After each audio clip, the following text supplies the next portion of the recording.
transition from one year to the next. We have this terrible attack on our republic through these left-wing efforts to throw Trump off the ballot. I'll give you the latest there. We have an unprecedented invasion of our country, aided and abetted by the Biden administration. I'll give you a little detail there and perhaps what can be done about that. Plus, I'm going to go through, because it is the end of the year, Judicial Watch's key findings over the last year or so that you may not have heard about.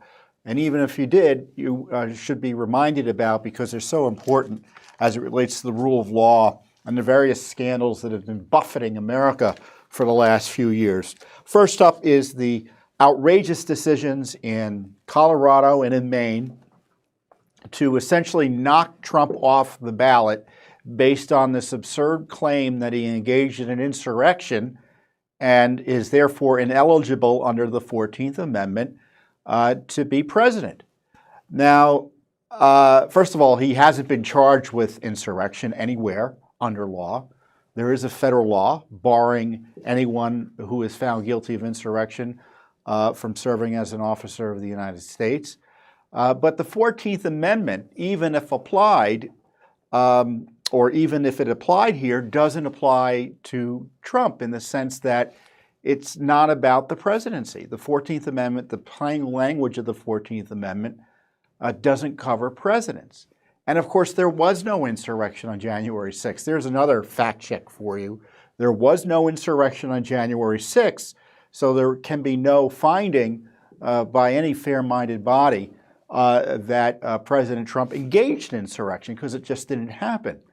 But what happened in Colorado was the result of a Colorado Supreme Court decision. The court there is dominated. It's only Democrat appointees.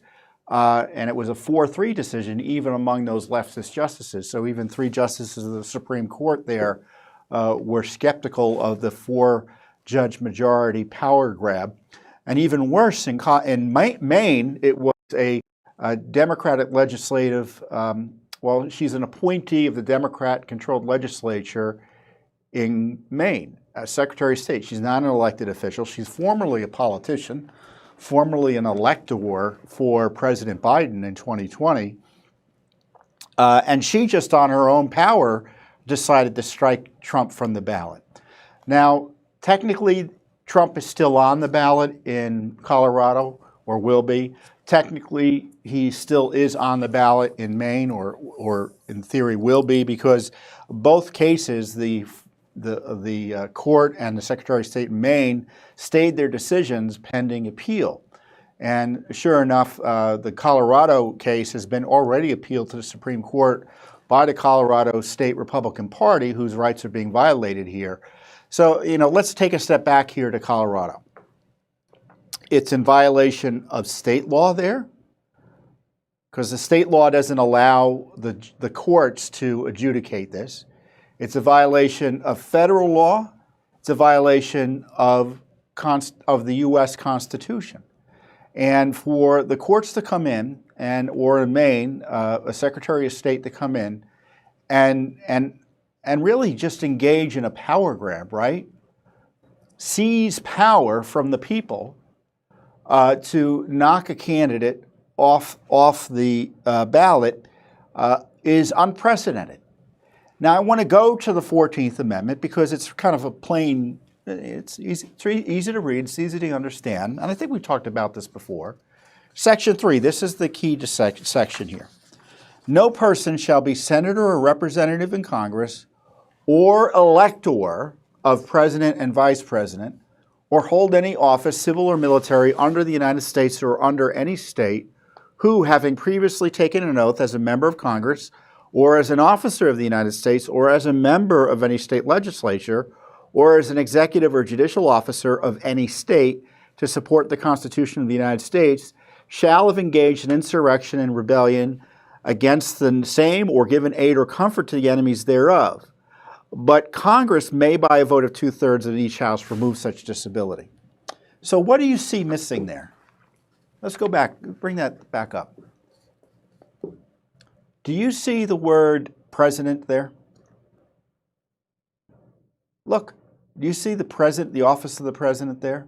I see elector of president and vice president. Now that's different than the president. That's someone who's designated by the state or through, in the case now under our election systems, you vote for electors either directly or indirectly when you vote for president. But it doesn't apply to the president. And they say, well, or hold any office under the United States. Well, officers under the United States are what? Those are appointees of the president. So it doesn't apply to the president. And then let's go to Section 5. Well, how would this even work, right? Well, Section 5 of the 14th Amendment says, the Congress shall have the power to enforce by appropriate legislation the provisions of this article. And as I told you earlier, Congress indeed has enforced the provisions of that article, at least the Section 3 segment, by barring anyone who engaged in insurrection from federal office like that. But it doesn't apply to the president. It simply doesn't. Now that was written, the 14th Amendment was passed obviously in the aftermath of the Civil War. The writers of the 14th Amendment knew what they were doing. Indeed, one of the most famous Supreme Court justices of all time, I think it was Chief Justice Chase, maybe Story, right? Maybe it was Story. Well, anyway, I don't think it was Story. It was Chief Justice Chase at the time. He found it didn't apply to the president. And what the California Supreme Court and the Secretary of State have said was, oh, we can apply this law. And you know what the implication of that is? Anyone can apply that constitutional provision to any politician they don't like. So, for instance, Judicial Watch, under this theory of law, could go and challenge President Biden's position on the primary ballot in New Hampshire or in Florida or in California and say he's engaged in insurrection or rebellion by refusing to enforce immigration law or by trying to throw his opponent in jail. He's upending the rule of law, rejecting his oath of office. He's an insurrectionist. Indeed, anyone can be accused of insurrection and taken off the ballot if this is the theory, at least by individuals in the states, private litigants, bureaucrats like the Secretary of State in Maine. And obviously, that can't be the law, right? Now, what I fear will be the case is that they will say only President Trump can be removed. No one else can be removed, right? So, we might think there'll be a double standard, but there is no double standard for the left. They have a single standard: punish their enemies and protect their friends. And that's what's going on here with President Trump. It obviously would upend our election system. It's an attack on the First Amendment rights of citizens, the free association rights of citizens to nominate the person of their choice to be on the primary ballot, or in the case of the general election, the general ballot. And a bureaucrat can say no because they've chosen to interpret a constitutional provision. And they say, well, there are other qualifications that you have to abide by that states can enforce. Well, those are straightforward ministerial issues. This is a person over 35. I mean, not a factual finding of insurrection. Trump has never been charged with insurrection. There's been no charge of insurrection related to January 6th, as a matter of fact. No charge. Jack Smith, and the Biden Justice Department, which is pursuing unhinged prosecutions, and I'll talk about that further, against Trump, they're not going with insurrection charges.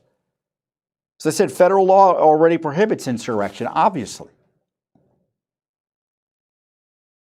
So this is a real dangerous time for America, because the left has decided that they don't want to play by the rules, and I think they've long decided that they don't want to play by the rules. But here it's quite readily apparent what's happening.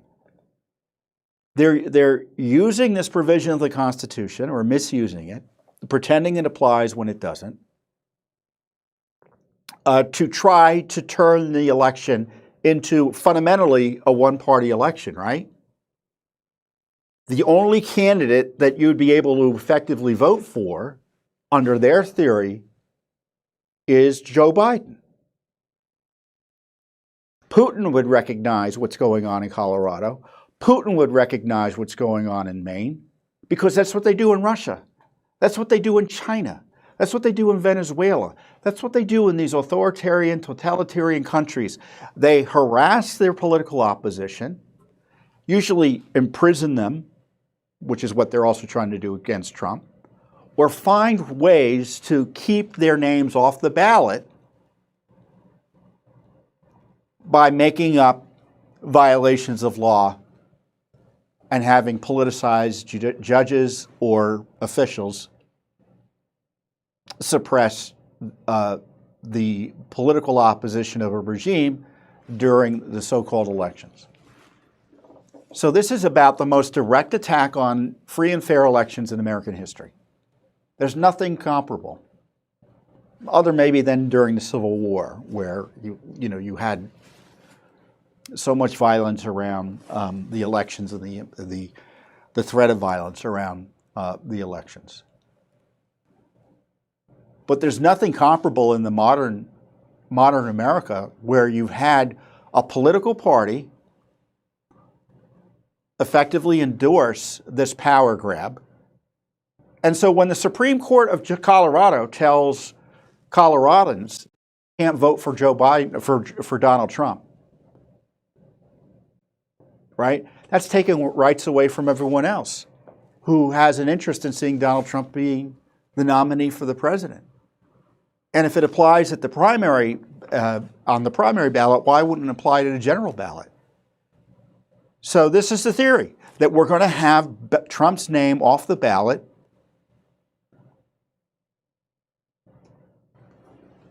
and make it harder for him to win election.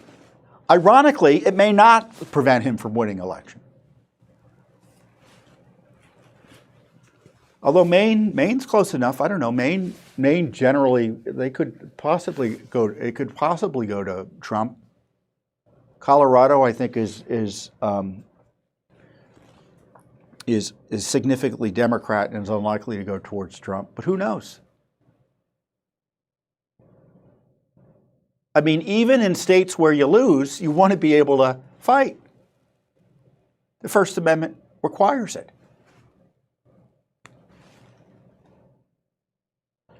So what should be done here?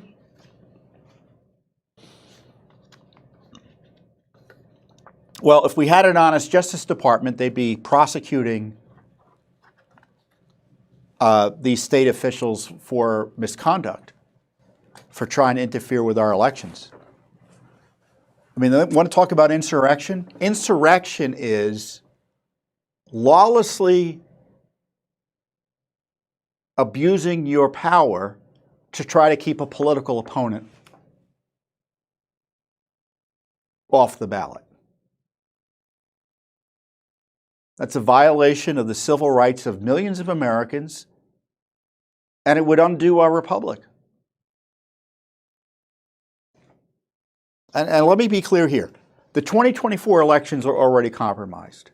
They're compromised by this conduct here, with the false allegation and smear that Trump is an insurrectionist, and trying to make it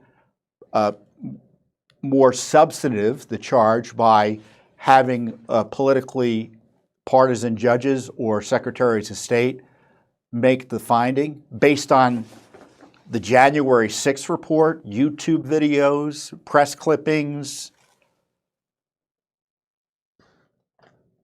really kangaroo court proceedings that have resulted in this.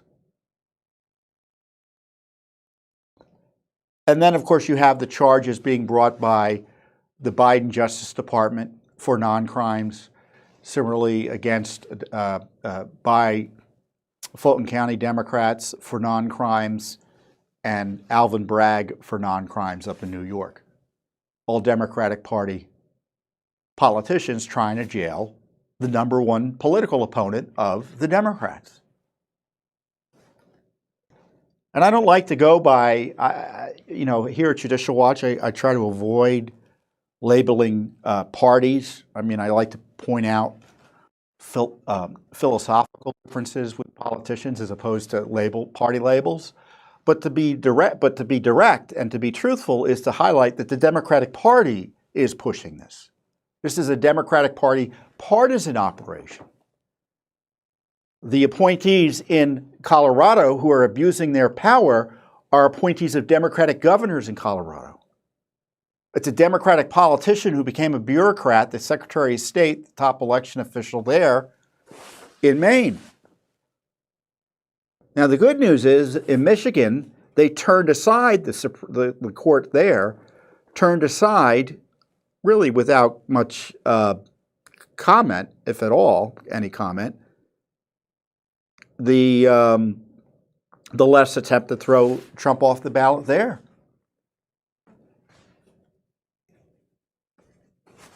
So some courts are rejecting the invitation. Now, will the Supreme Court take up the Colorado case? I suspect they will. How quickly will they move? I don't know. I don't know. I suspect the Supreme Court will knock all of this out. But in the meantime, Trump will have to fight, right? You know, you've only have so much capacity when you're as a campaign or as a political party operation when you're involved in an election year, right? And so rather than being able to run straight forward for president, in addition to having to face these outrageous prosecutions, he's having to face hurdles placed in front of him by lawless bureaucrats and judges that no other previous president has faced. It's election interference 101 by the left.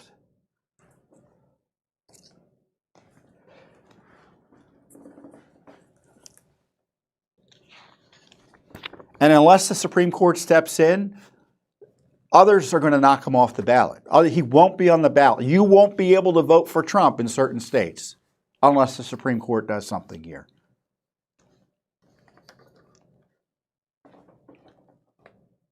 And on top of that, there's this desperate effort, as we talked about before, to jail Trump before the election based on these fake prosecutions. Well, they're not literally fake prosecutions. They're prosecutions of fake crimes or non-crimes by Trump. Now, you may recall that here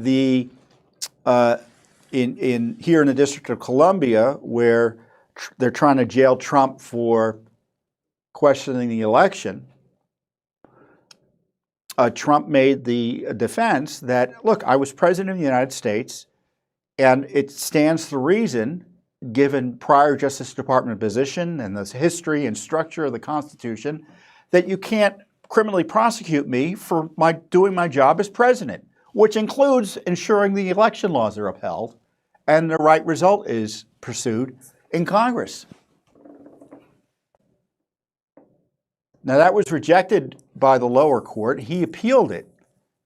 And the Jack Smith people were afraid that appeal would slow down their trial, which they want to have in March no matter what, because there's a political purpose to having the trial in March, because it more likely ensures his conviction in the left-wing District of Columbia, that's the jury pool here.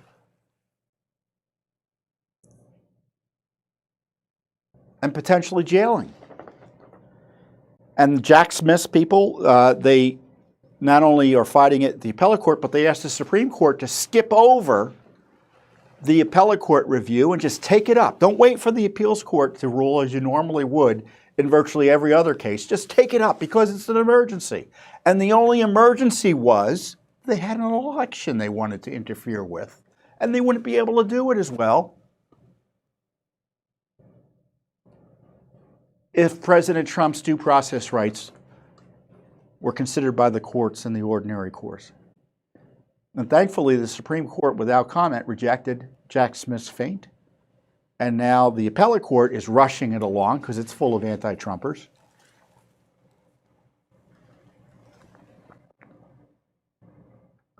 So I told you about the danger to our Republican system, how they want to upend our whole election system by making it possible for virtually anyone in the world, in the country, maybe even the world, to come into court and try to get people thrown off the ballots based on allegations of insurrection, however far-fetched. And on top of that, now they want to jail. You can go to jail as president for everything you do as president. Does that make sense to you? This is what President Trump's lawyers opened up with in the appeal of their issue about how immunity, over the issue of whether immunity should be provided to the president in this case. Trump's lawyers, and I tweeted this out, lay out the dangers of Jack Smith's political attack on our constitutional republic. During the 234 years from 1789 to 2023, no current or former president had ever been criminally prosecuted for official acts. That unbroken tradition died this year, and the historical fallout is tremendous. The indictment of President Trump threatens to launch cycles of recrimination and politically motivated prosecutions that will plague our nation for many decades to come, and stands likely to shatter the very bedrock of our republic. The confidence of American citizens in an independent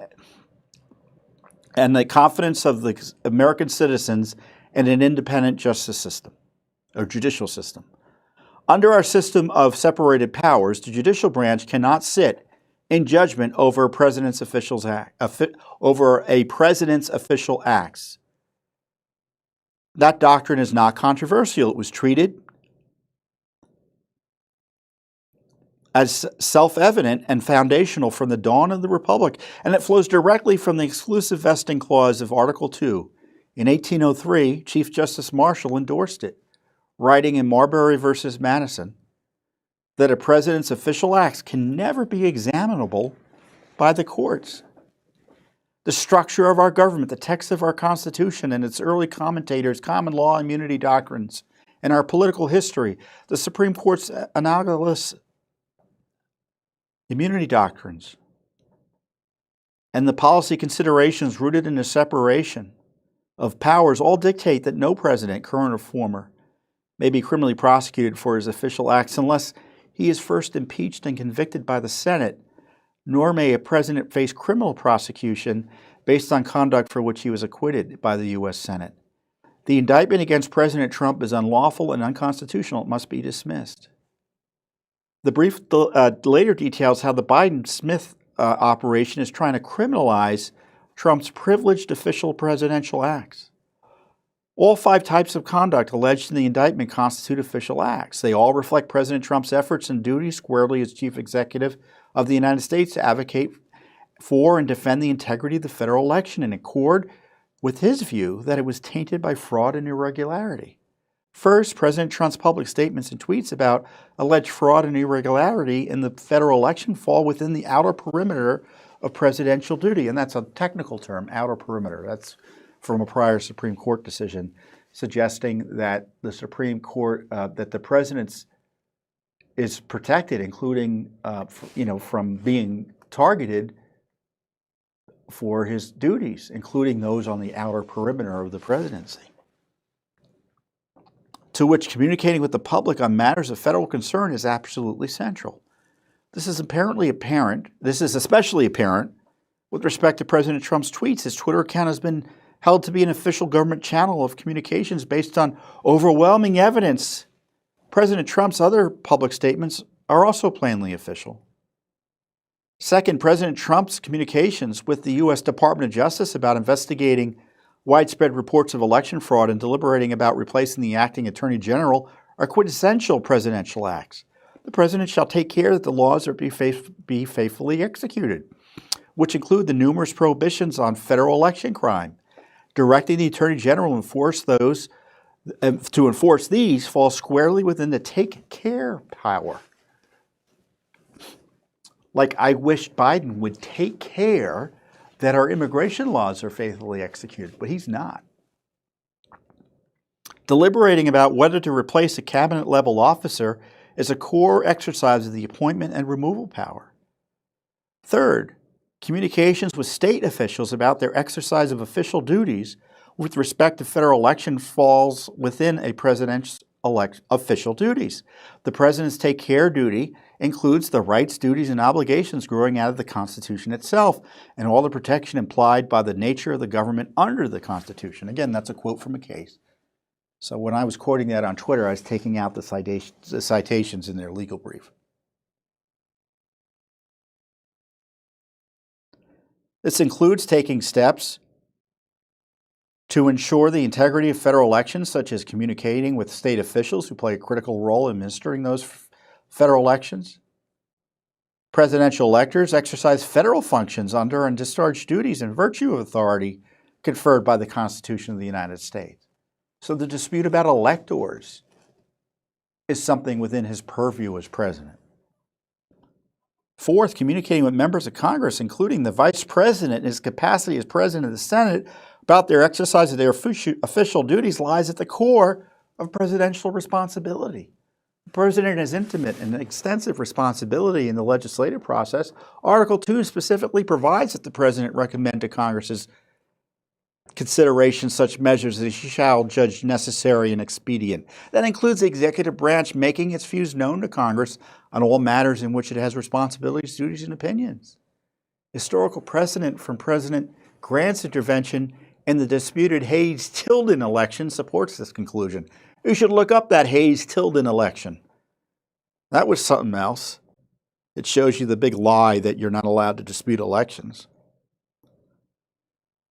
Trump's legal team also makes a key argument that the left failed impeachment of Trump's constitutionally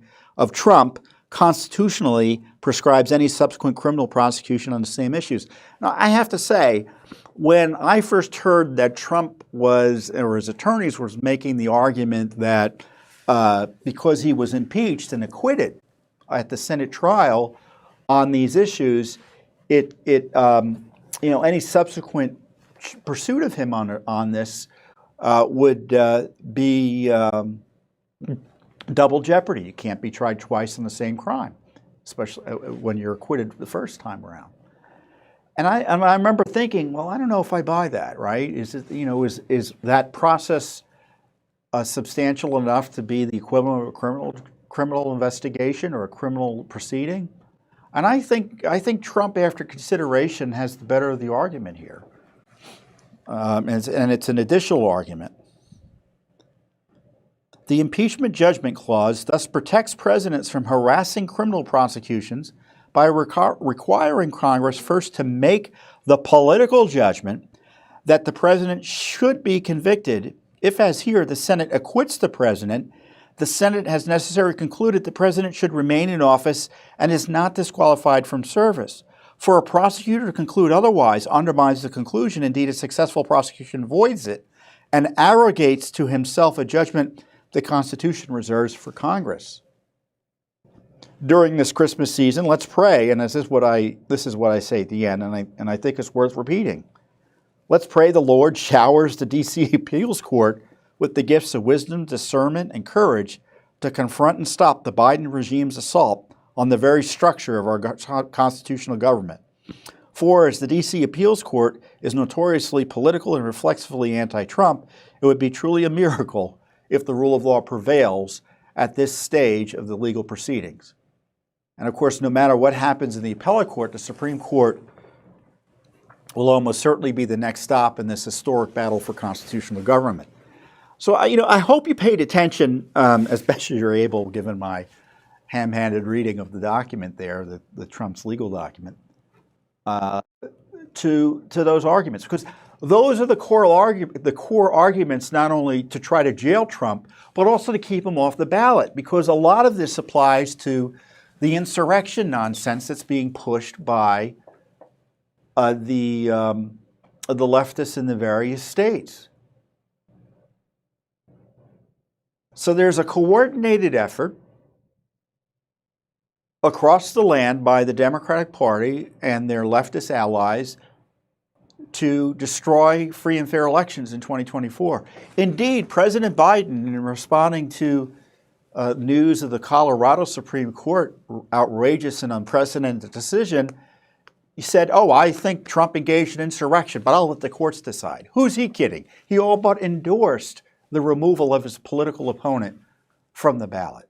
Never before in American history has this type of activity taken place.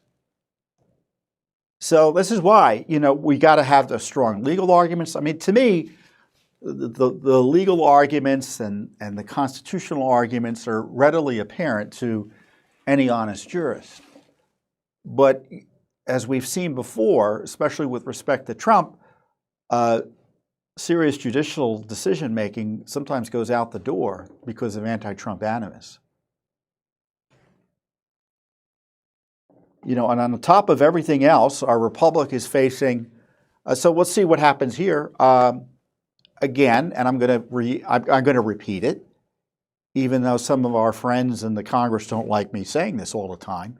Congress can put a stop to a lot of this. They can defund states that are abusing the civil rights of President Trump and millions of their citizens through these prosecutions or illicit efforts to take him off the ballot. They can defund and shut down the Jack Smith investigation. Frankly, they should be investigating the Jack Smith investigation. And there's going to be another funding fight later in January. So they're going to come back from their extended Christmas vacation. 2 weeks. Did you get 2 weeks off for Christmas? And there's another funding deadline, at least the first of which I think is in January 19th, right? So you're going to see all these Republicans in the House criticize what's going on with Jack Smith or what's going on in Maine and Colorado, yet they'll do nothing in terms of the power of the purse to restrain federal funding for that. In the case of Jack Smith, they could shut it down completely by denying funding for that operation. The states, it would be more indirect. They would say, we don't want any part of it, and we're going to pull back federal funding because of your abuses, or tie federal funding to your respect for the Constitution and the civil rights of President Trump. To deny Trump access to the ballot and the American people access to vote for the person of their choice in a lawless fashion. Why would we? Of course, Congress has a positive obligation to ensure no tax dollars are going towards that abuse.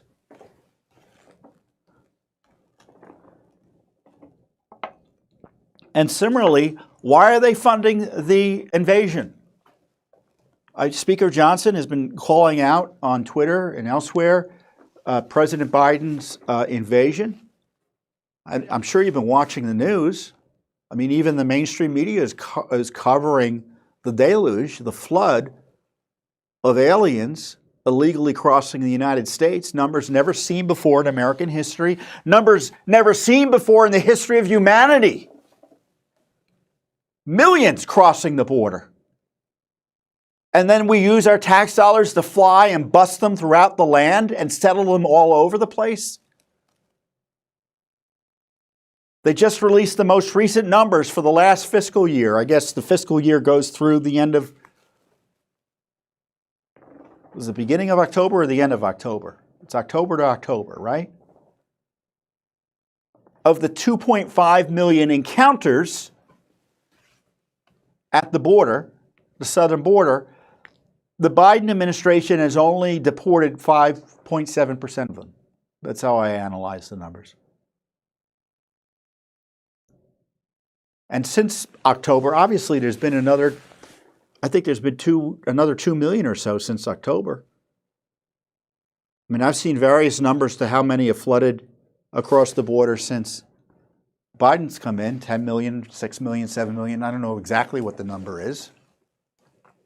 But it's an astronomical number, and Congress is just whistling past the graveyard on it.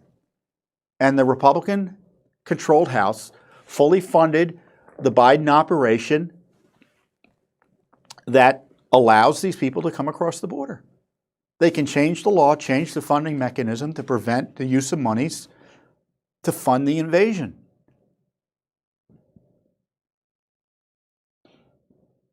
Now you say, well, how can they do that? It's only one house of the Congress that the Republicans have control of. Yes, but unless that house votes to fund the government or an agency, that agency can't operate. That's the leverage that the Republicans in the House, or at least the leadership, has refused to exercise to save the country. Our country is going to be lost. I mean, our republic is under attack in so many ways. And many of our friends complain about it on the Hill, but are funding it.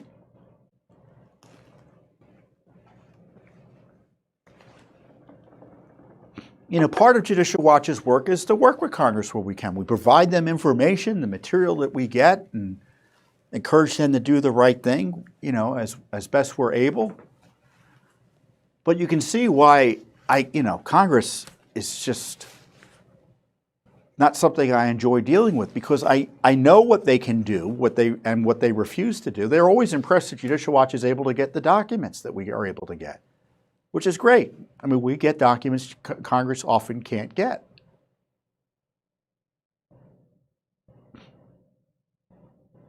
But their competitive advantage with Judicial Watch is shutting the whole thing down. You don't give us the documents, we'll shut you down. You violate the law, we'll shut you down. All Judicial Watch can do is put it on a silver platter saying, this is what's going on, what are you going to do about it?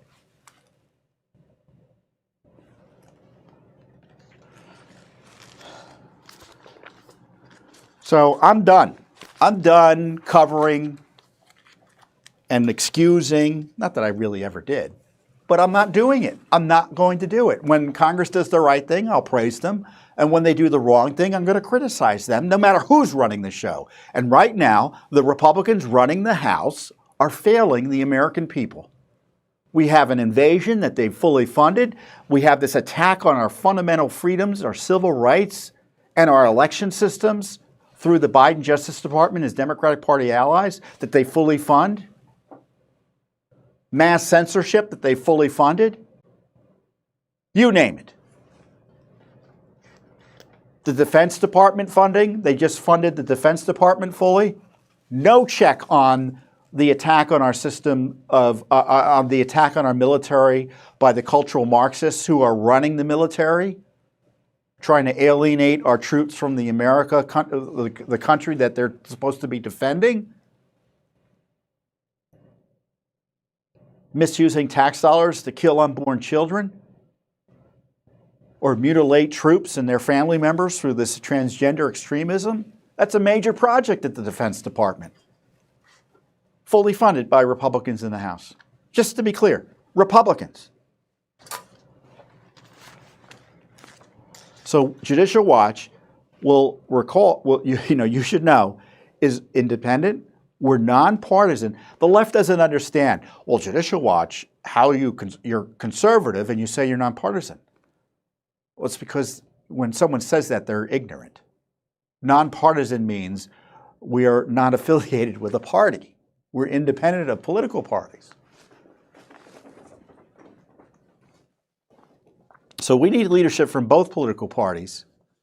And I don't excuse the Democrats. I mean, if you're an honest Democrat, why are you letting communists run the show in your party? If you're a Republican, why are you letting fear-based, fearful politicians, cowardly politicians run your party? If you're patriots, you need to step up and let people know what you think.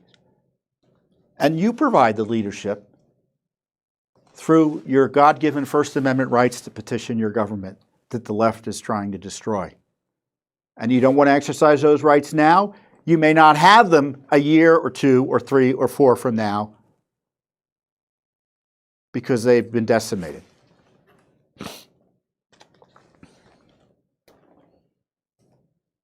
So you can be sure Judicial Watch will keep on doing what we do to ensure the government isn't corrupt, uncover what the government's up to, stop it where we can through litigation, But it's a big job, and our councils of government need to step up. Now I'm all angry, right? I was going to go in and celebrate some of our victories over the last year, but I'm ticked. So Judicial Watch files litigation. Those of you who don't follow Judicial Watch, we are a government watchdog group. We're an educational foundation. And we educate the public by exposing what the government's up to, putting it out there, using litigation to expose what the government's up to, and hopefully stop the government from engaging in government corruption and abuse. So we help whistleblowers, we help victims of government misconduct, we protect the civil rights of American citizens. I would say Judicial Watch is America's #1 civil rights watchdog group, because the left is anti-civil rights. There used to be groups that supposedly were in favor of civil rights. They've abandoned that. And one of your core rights is the right to vote, right?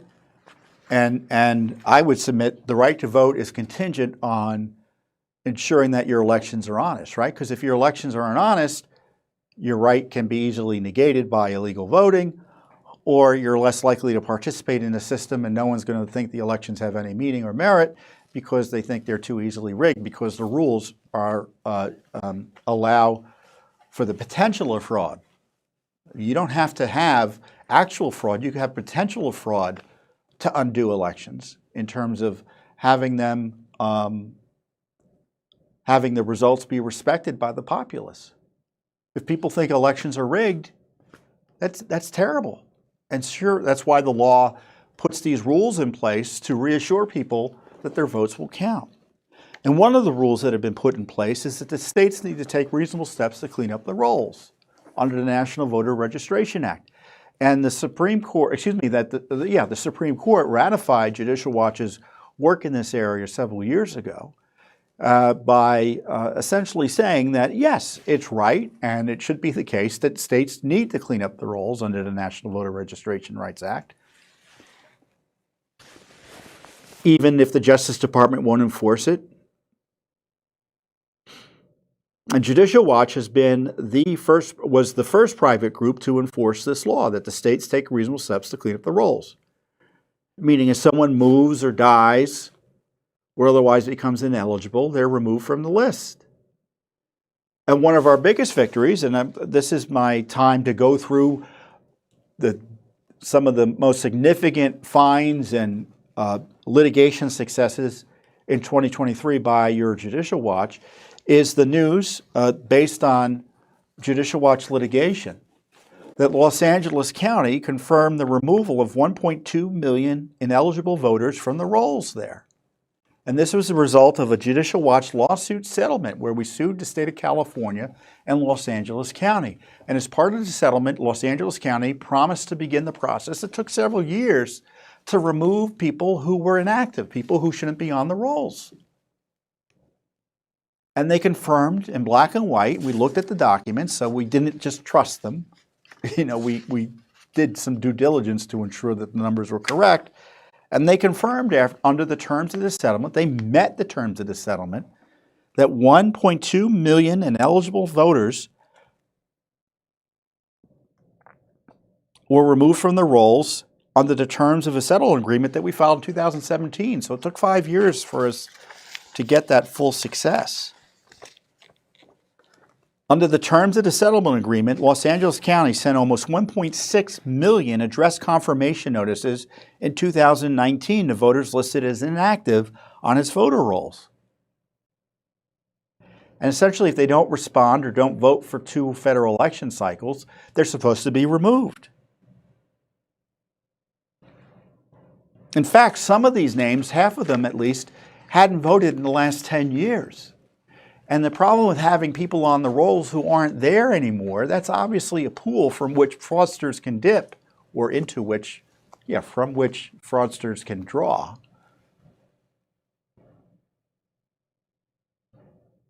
You can, especially in California, we don't have voter ID.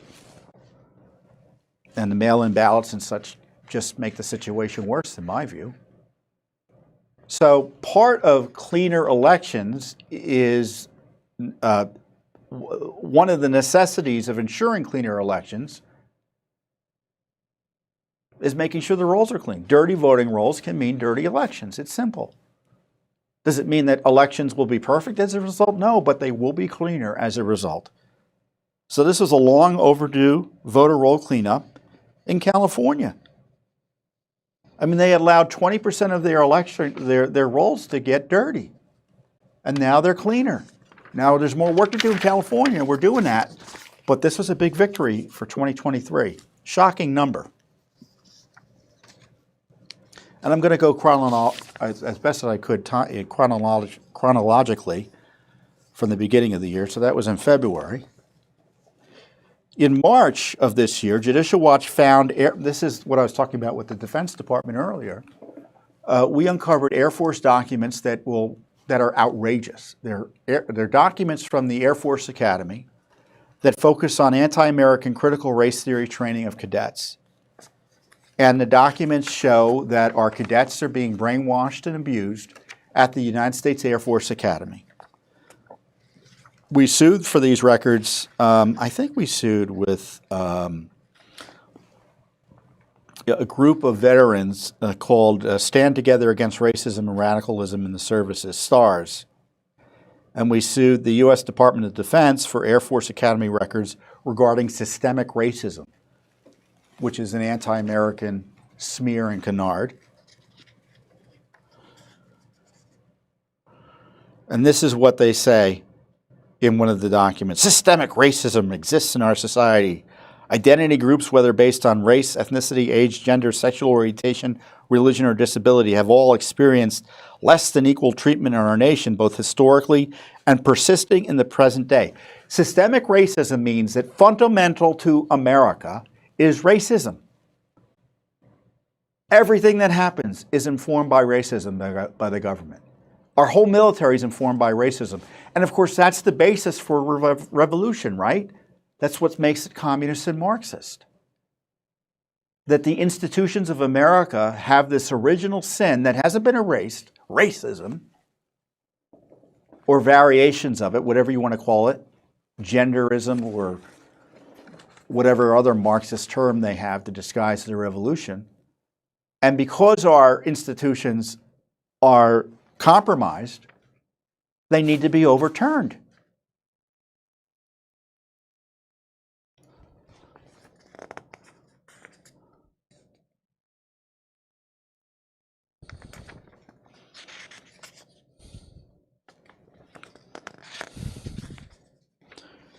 So this is a terrible development in our, by the way, not only in the Air Force Academy, we've uncovered similar attacks on our system, on our military, at the Air Force Academy and at the Naval Academy. And, at West Point and the Naval Academy. So our rising leadership of our military is being force-fed this anti-American Marxist propaganda. And Judicial Watch is uncovering it.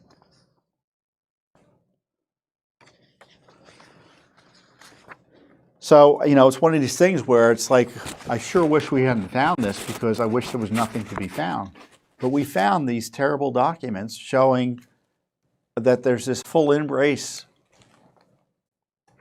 of critical race theory and systemic attacks on our system of government and our Constitution and the American way in our military. I think that's urgent, don't you? Also in March, we settled another case related to election integrity. Colorado agreed to settle a lawsuit over ineligible voters and agreed to extensive reporting and a review of voter roll cleanup efforts. Colorado voting rolls removals increased by 78% as a result of our litigation. So we had that big case in Los Angeles County, California. We had a similar lawsuit in Colorado over their failure to clean up the rolls, and they settled after they cleaned up the rolls. So again, countless names removed from the rolls. And that we found, talk about systemic, there was a systemic failure to clean up the rolls in Colorado, and our lawsuit settlement fixed it.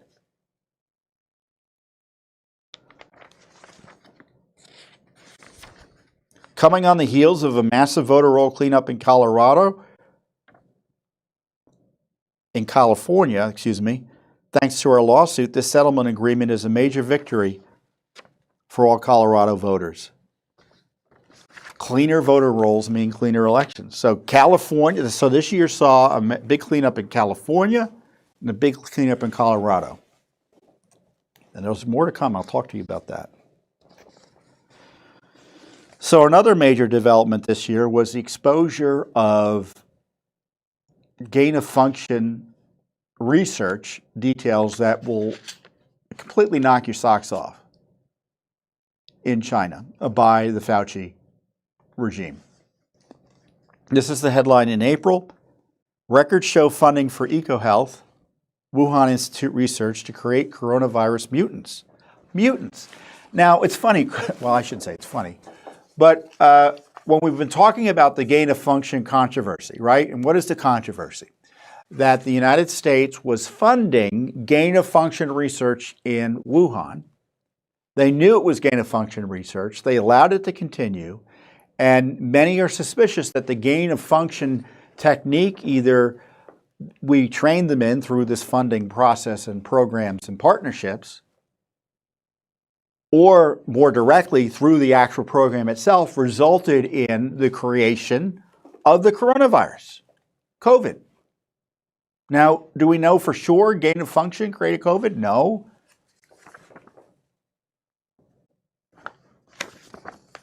But we do know for sure that gain-of-function is dangerous. Because what is gain-of-function? It takes a virus and makes it more likely to infect and harm human beings. And it never occurred to me to call these viruses subjected to this gain-of-function mutation as mutants.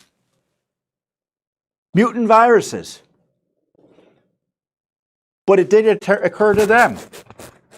The Fauci people called it mutant viruses.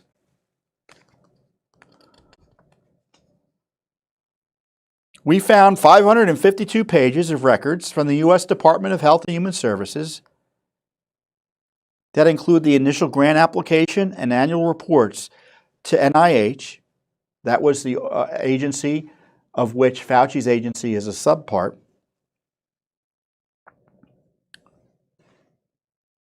Involving the EcoHealth Alliance, which was the nonprofit through which this money was funneled to China, Wuhan, etc., describing the aim of its work with the Wuhan Institute of Virology in China to create mutant viruses to, quote, better predict the capacity of our COVIDs to infect people.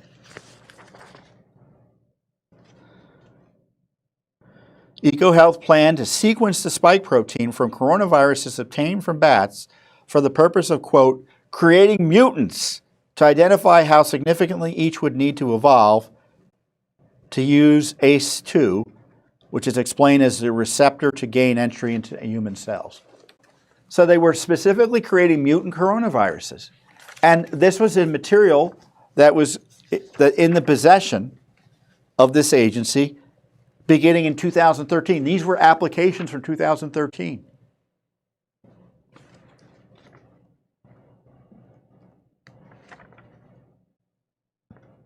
So if you're looking for a smoking gun, here you have it. And there's so much else. There's so much other material here. We'll have the release link below. But virtually everything we know about COVID and the Wuhan Institute and coronavirus research and gain-of-function research, and in large measure a lot of the vaccine controversies is the result of Judicial Watch's FOIA litigation. So if you want to know why Fauci should be subject to criminal inquiries, it's because of documents that Judicial Watch has uncovered, where we confirm they were using your tax dollars to create mutant coronaviruses in China.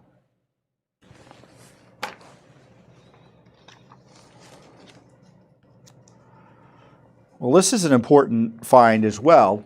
We had a long-term, a big long fight with Qatar. There's no other way to put it. The Qatar Foundation was giving money to Texas A&M, and we were working with the our friends at the Zachor Legal Institute, Zachor, to find out how much money Qatar was given to Texas A&M. Now, Qatar is a hotbed of Islamic radicalism. It's been in the news a lot recently because that's where Hamas's political leadership is hanging out. I mean, Qatar is a notorious supporter of terrorism. We got a big base there too, which makes it doubly uncomfortable for the United States. But they've been pouring money into the American higher education for reasons that I think would be quite obvious to anyone. Why would they be pouring money, right? You know why they're doing it. And they intervened in our FOIA lawsuit for Zachor Legal Institute to get the detail of how much money they were giving Texas A&M. I think Texas A&M I think they even set up a campus in Qatar.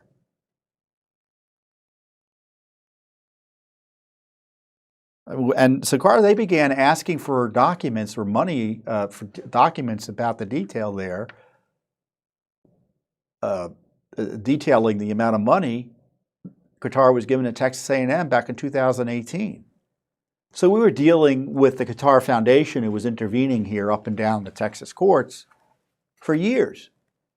So we were involved in fighting a foreign government, essentially, to get the truth about what a U.S. entity was getting in terms of money there.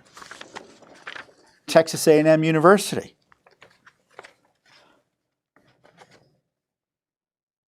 And guess how much it was? $500 million. $500 million.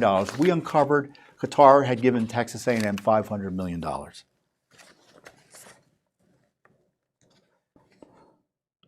A public university, by the way.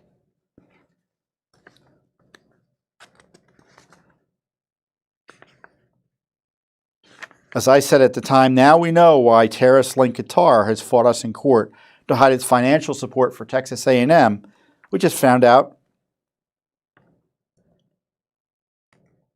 the financial support was $500 million.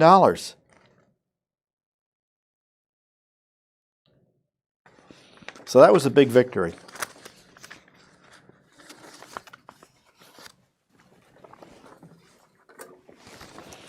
So next up in our big victories in 2023 is Pennsylvania. People always say, what are you doing about Pennsylvania voting rolls? What are you doing up there? Well, we settled a lawsuit there after Pennsylvania removed 180,000 names from their voter rolls. This is from May of this year. Pennsylvania admitted in court filings it removed 178,258 ineligible registrations in response to communications from Judicial Watch. The settlement commits Pennsylvania and five of its counties to extensive public reporting of statistics regarding their voter roll cleanups for the next 5 years, along with a payment of $15,000 to Judicial Watch. The 5 counties were Luzerne, Cumberland, Washington, Indiana, and Carbon County. And obviously it applies statewide in the sense that, all the other counties are on notice. So we're going to be able to get the numbers to ensure they're cleaning up the rolls. They've already cleaned up the rolls in response to our litigation, we argue. In fact, when we first sued, they said, oh, no, Judicial Watch is wrong. These counties that we had initially specified, they actually clean up the rolls. And we said, well, you told the federal government something different. Well, they said, well, that's true, but you're wrong. I mean, that's the way Pennsylvania was handling things to date. One county, Allegheny County, in response to Judicial Watch's inquiries in 2020, removed, I think, 70,000 names. We didn't even have to sue. They just said, you're right, we're going to remove 70,000 names. So last year saw the settlement with Los Angeles County, result 1.2 million names. Countless names removed in Colorado and in Pennsylvania under this Voting Rights National Voter Registration Act. So this is an interesting story, and I know some people think, well, why are you concerned about Joe Biden's dog? I don't, I'm sure it's a nice dog, or was a nice dog. I don't know where he is now, but he was biting Secret Service agents. It was out of control. And as we uncovered, thanks to a tip, and we confirmed the information in July of 2023, that Joe Biden's dog had attacked the Secret Service 10 times. Can you imagine a dog attacking you? I'm sure there are many dog lovers who are watching. Can you imagine having a dog that attacked 10 human beings? Including one of the Secret Service agents talked about the dog biting him on the arm like this and grabbing his forearm like that. Crazy. Another Secret Service agent bitten on the back. It was a technician, I think, who showed up at the Biden home in Delaware. The dog sneaked out and bit him on the back. Crazy. And back when we uncovered it back in July, the Biden people lied, said, oh, no, we're going to take care of it, trained, and they didn't. And he bit 25 people more, I think, or something crazy like that was exposed by NBC, and they finally said, okay, we're going to get rid of the dog. So this is the way the Biden, to me, it's kind of an indication of the way D.C. works.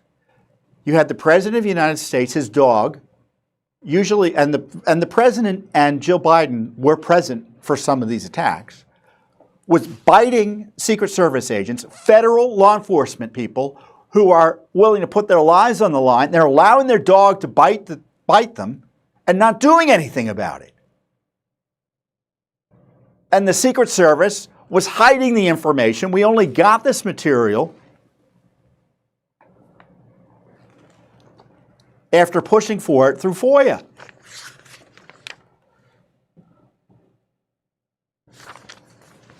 Federal lawsuit. So the Secret Service wasn't protecting their people. The Biden regime wasn't protecting their people. And of course, this is not the first instance in 2023 of the Secret Service of evidence of the Secret Service being misused for political purposes or being abused. Remember the cocaine investigation by the Secret Service where they, quote, couldn't figure out who left the cocaine in the White House? Or the Secret Service potentially taking care of Hunter with that gun craziness where he threw the gun, or his girlfriend threw the gun in the dumpster and the Secret Service reportedly intervened some way?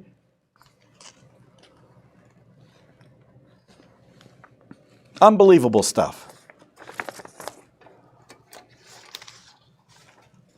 Which leads me to our next set of disclosures, and I think we had a few disclosures of this over the year, most recently in December, where we uncovered that the Secret Service was involved in the investigation of the drowning of Obama's chef, DeFari Campbell, up in Massachusetts.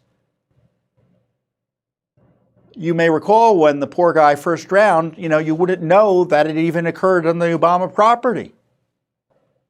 Well, in fact, the Secret Service was involved. We found that out. We found out also through our litigation and FOIA requests that Obama was there at the scene of the emergency response.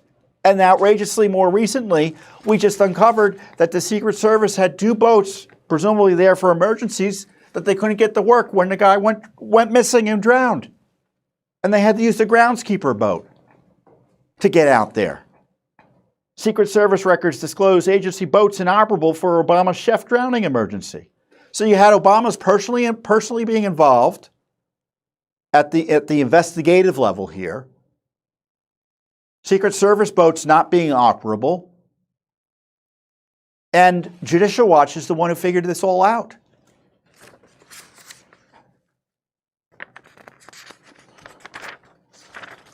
All 2023.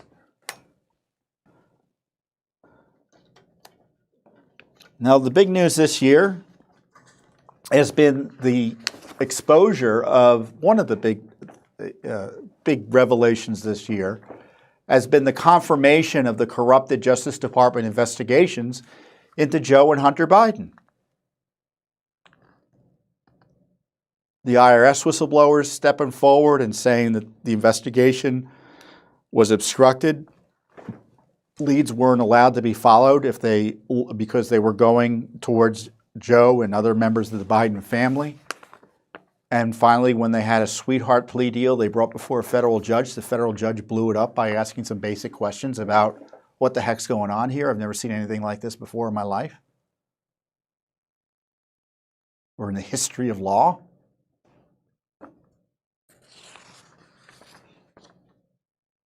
While this same Justice Department pursues laws and charges against former President Trump that have never been pursued before in the history of America, the current president and his family are protected from serious investigation into crimes that are typically prosecuted related to mafia operations, racketeering, money laundering, bribery, etc. And Biden's been caught lying time and time again about his involvement in all of this. And the left says, well, there's no evidence. The evidence is Biden's lying about it. He said Hunter did nothing wrong. I had no contact with his business partners. I never talked to him about business.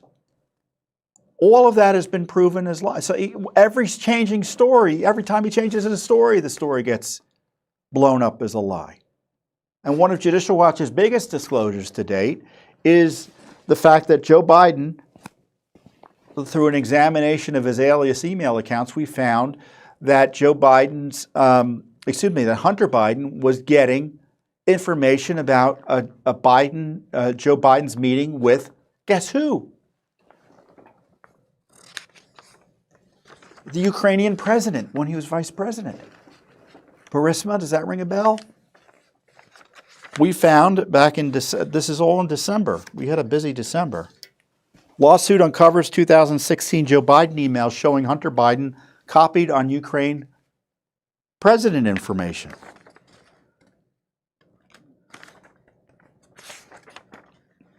The email with the subject line Friday schedule cards was sent by John S. Flynn, who was Joe Biden's assistant at the time.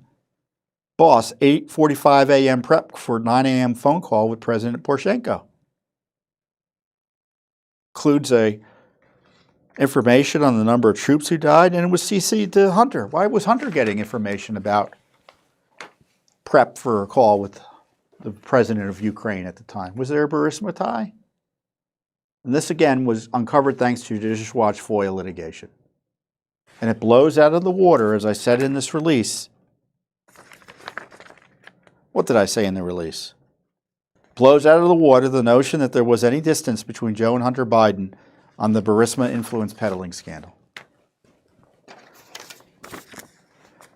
And the year ended with another major victory for clean elections, yet another. So this was what?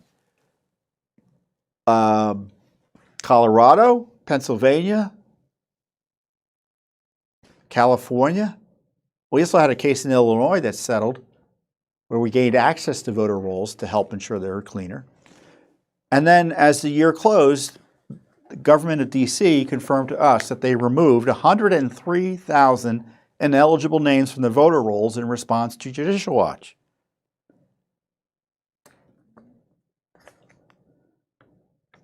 They've already removed 65,000, and they said they're removing 38,000, so it's going to be 103. And I think that's like 15% of the list. I mean, D.C. is a relatively small jurisdiction here. And there are at least 73,000 more who are inactive and subject to removal. To repeat, the federal law requires states to conduct a general program that makes a reasonable effort to remove from the official voter rolls the name of ineligible voters who have died or changed residence. The law requires registrations to be canceled when voters fail to respond to address confirmation notices and then fail to vote in the next two general federal elections. And so those reports of what that is, so they're supposed to report what they're doing in that regard to the Election Assistance Commission. We're looking at the records. We're seeing there's nothing being done. In the case of D.C., evidently, they were sending out the notices and not following up and removing people after they dropped off the list. They didn't either respond to the notice, they didn't vote for 2 federal election cycles.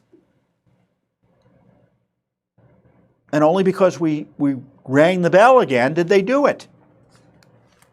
But a big cleanup in D.C. thanks to Judicial Watch. And just so you know, we warned Illinois that their rules are filthy. They need to be cleaned up, otherwise we'll sue. And we sent the similar notice to California. Because despite what LA County did, there's a big mess in California as well, and we're going to sue there unless they take urgent steps and radical steps and timely steps to clean up the rolls. I mean, there's millions of names that haven't been, well, I shouldn't say. I would suspect there's potentially well over 1 million names in California alone that need to be cleaned up. So another big victory. And then most recently, we uncovered material from the FBI. FBI records show that the Office of General Counsel reviewed controversial targeting of traditional Catholics. Now, they were telling us that, remember that targeting of traditional Catholics out of the Richmond office, the Richmond field office? Oh, that was just one office. And we stopped it as soon as we found out about it. Well, that wasn't really true, Director Wray, because Judicial Watch uncovered documents, thanks to our litigation with Catholic Vote, that the Office of General Counsel, which is D.C. headquarters, approved some of the targeting here. Again, Judicial Watch uncovered it. So we ended the year exposing that maybe Wray committed perjury before Congress when he denied that anyone outside of Richmond had any practical influence on what was going on there. So not a bad year for the rule of law. Where would we be without Judicial Watch, right? And if you have not made your donation to Judicial Watch for 2023, there's still time. And if you're seeing this after the new year, you can begin the new year. You can fulfill your resolution to be a better patriot and protector of our Constitution by supporting Judicial Watch. I would submit that without Judicial Watch, I shouldn't say this. I don't know where we'd be without Judicial Watch as a country. I'm serious about that, and I'm convinced that without Judicial Watch, our history would be very different in a negative way, right? Our Constitution would be weaker. Your right to know would be weaker. Corruption would be more rampant. It would be worse. You think it can't get worse? It can get worse. And it will get worse without Judicial Watch. So I encourage you to support Judicial Watch. Whether you're concerned about Biden corruption, the rule of law on elections, election integrity, immigration integrity, the craziness with China and COVID, censorship, the attack on the civil rights of parents, Catholics, religion, your fundamental right to know about what your government's up to. There's no better entity than Judicial Watch. We're America's #1 government watchdog group. So I encourage you to join our cause, join our movement, and support us with your most generous contribution. And of course, share the wealth of information we have here with your friends online, your family online, members of your church, etc., to get the word out about what's going on here in America. Not so that we despair, but so we know what the problem is, so we can effectively address it.